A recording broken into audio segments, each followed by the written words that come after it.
उसने कहा कि भाई तेरे बस का कोई काम नहीं है। अच्छा? एक हाथ से कपड़े नहीं सिल पाएगा।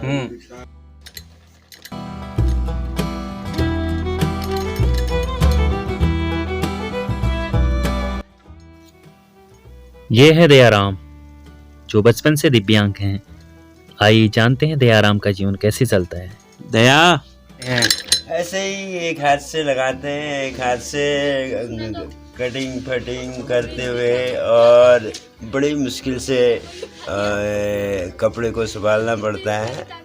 और उसके बाद धीरे धीरे से एक ही हाथ से सारा लोड उठाना पड़ता है। दरअसल दयाराम की किस्मत कुछ ऐसी ही थी।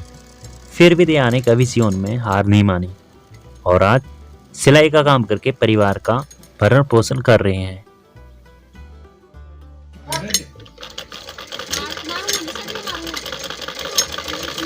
और ये बचपन में ही मैंने काम हल्का धुल्का सीख लिया था। फिर उसके बाद हल्द्वानी एक टेलर के पास गया। उन दिनों पुलिस कॉलेज में एक ट्रेनिंग चला करती थी, और वहाँ ब्लॉक माध्यम से हम गए थे।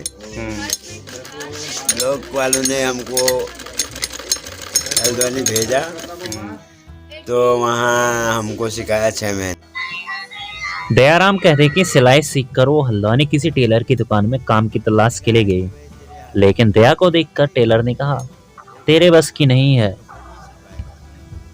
6 महीने की ट्रेनिंग, फिर उसके बाद हल्द्वानी एक टेलर के यहाँ लग गया।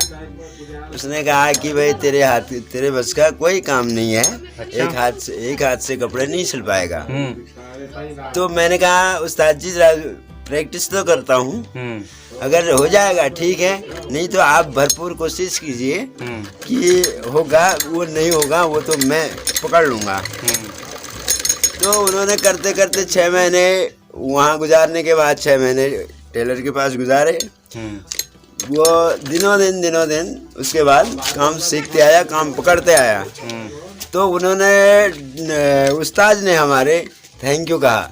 उसने कहा वो सारा काम मैंने वहाँ से सीख लिया था। तो उसके बाद उसने कहा, यार 2 रोटी के काबिल आराम से करोगे तुम, उतना तो नहीं हो पाएगा। दया भले ही एक हाथ से कमजोर हैं, लेकिन उन्होंने कभी हार नहीं मानी और वो कहते हैं, काम करने से ही आदमी का वो दिमाग बढ़ते जाता है, रुचि रखनी पड़ती है। आपने हार नहीं समझनी चाहिए। मतलब आदमी को पहले ही हार जाएगा तो वो सोच लेगा कि भाई मेरे से कुछ नहीं होगा, तो वो खुद एकदम नहीं कर पाएगा। फिर करते करते अभ्यास धीरे धीरे हो ही जाता है। 2 रोटी इसी के जरिए मैं खाता हूँ। मेरे पास एक लड़की है और एक घरवाली है, उनको भी आराम से पालता हूँ मैं।